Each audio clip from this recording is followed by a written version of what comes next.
All right, this is a really fun algebra problem. It's kind of complex. The first part of it was to find the area of the figure. So I broke it into two parts. I broke it into a square and then a rectangle. To find the area of a square, you do side times side. So the area of the square is just x squared feet squared because you're doing x for the length and x for the width. The area of the rectangle would be length times width. So the length here, I'm going to call it x plus 4. And the width, we could call it 3x, or you could call it the other way around. Makes no difference since the order in multiplication is commutative. But it comes to 3x squared plus 12x when you multiply these together, because you're multiplying 3x by x to get 3x squared, and then you're multiplying 3x by 4 to get 12x. So once you get those two together, you can take them, and because you're trying to find the area of the whole thing, it's the area of the rectangle plus the area of the square. So you just add those two together. So x squared plus 3x squared is 4x squared. And 12x, there is no 12x over here, so we can just write 12x. And it'll be feet squared. That's the unit here. I should have put feet squared up here on my area of the rectangle as well. But that's the area. So that's part A. Part B, it says to find the perimeter. So what I did is I added in, you can't see the x. If I go back to that original drawing, you can't see this at the bottom, but we know it's a square.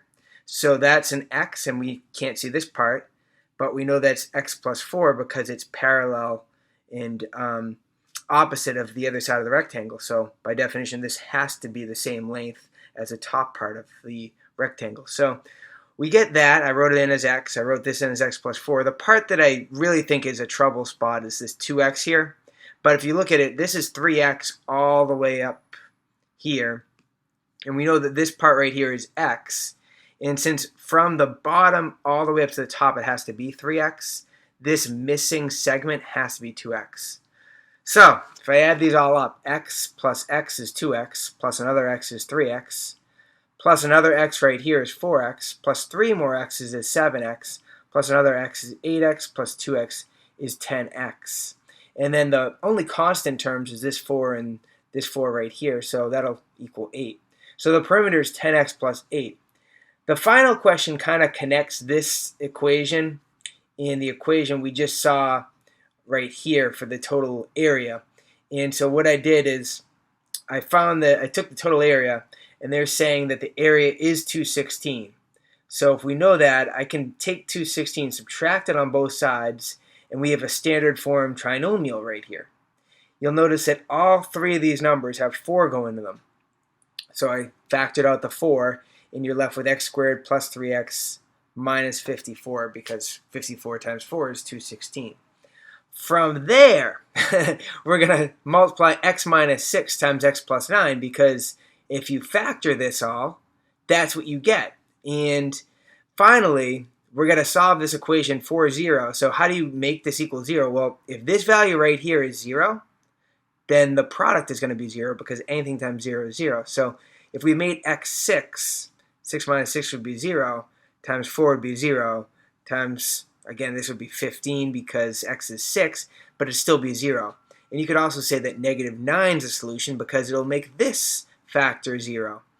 But I said that negative 9 is extraneous because we're talking about x representing the side right here, and a side can't be negative, so I said that negative 9 is extraneous.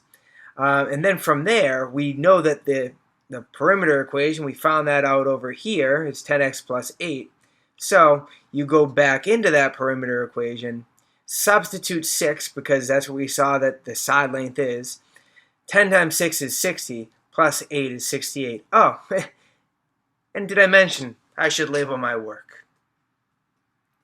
I know that that was a confusing problem, but I think that it's a very, very fun, wrong slide there, very fun problem if you consider it all just started with this picture right here, and we were able to manipulate two equations and substitute some values in once we found out the area. Kind of cool math.